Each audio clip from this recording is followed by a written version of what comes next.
Bureaucracy, for example, was a favorite subject of attack. Surely is in every country. Even a member of the State Council came in with a self-criticism, saying that the State Council was the root of bureaucratism. And if bureaucratism didn't exist at the top of the country, it wouldn't exist at the lower levels of government.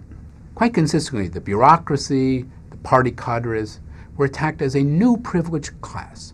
According to one critic, in the whole Chinese Communist Party, with the unique exception of Chairman Mao Zedong, the top leadership consisted of a number of conservative forces. They were a privileged class of ranking cadres.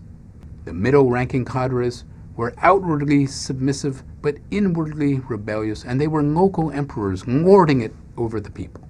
And at the bottom of this political hierarchy was a crowd of unsuspecting and ignorant fools, the people themselves. Privileges of the new elite of New China also came under attack.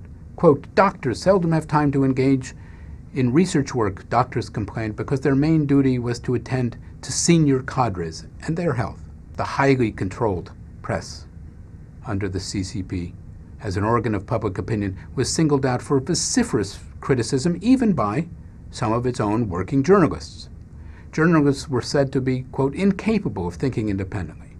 They played at best the role of being a notice board gramophones. They were criticized as being dreary and dull, especially, of course, the People's Daily. Non-party newspapers were said to be starved of funds, of resources, of equipment, and above all, of the freedom to make any constructive criticism whatsoever. The Soviet model, which was so central to the Chinese model of the 1950s, also came under withering attack. Our leaders, that is, our political leaders, do not understand technical problems in the least.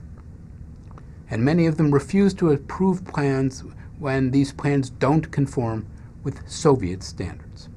Also criticized were students returning from the Soviet Union.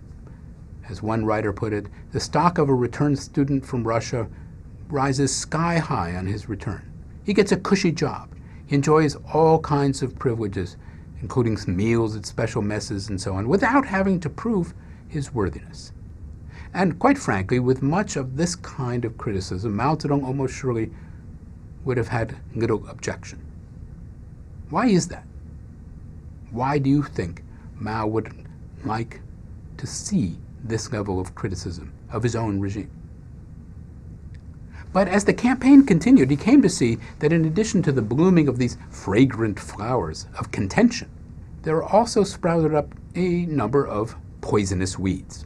Some intellectuals criticized not only the way things were done, but the entire structure of the new party state and its Marxist framework. A gentleman named Su Ping, a member of the minority so-called China Democratic League, and he was an engineer at the Tianjin Civil Designing Board, said, when the communists first entered Tianjin, they said this was a revolution, and our revolution was not a change in dynasties. The way I look at it now, the revolution was worse than a change in dynasties, and living in such a society is heartbreaking. The intellectuals live now less peacefully than during the Japanese occupation, less peacefully than under Kuomintang rule. Before the Constitution, here he is referring to the Soviet-style Constitution of 1954, was promulgated, the government looked like a coalition government. But now all the democratic parties have been kicked away. A gentleman named Lin Xiling, later attacked as being a black sheep among university youths, accused members of the Chinese Communist Party as being mostly rotten eggs, intellectually useless, and stagnant, with comparatively few Bolsheviks among them. He went on to say that the government in the early 1950s and its campaign against so-called counter-revolutionaries wronged at least 720,000 persons. He was not wrong, except he massively underestimated, I should say, the number of those persecuted at that time. Others came forward and said that the whole economic program was a disaster, especially collectivism, and that food per capita on Taiwan exceeded that on the mainland, which of course it did, but this was against what the party had told the people.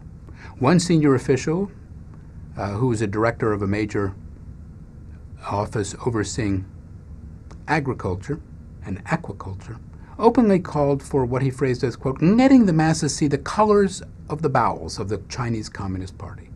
And he said that the three scourges that Mao had talked about could never be eradicated unless the party itself ceased to exist.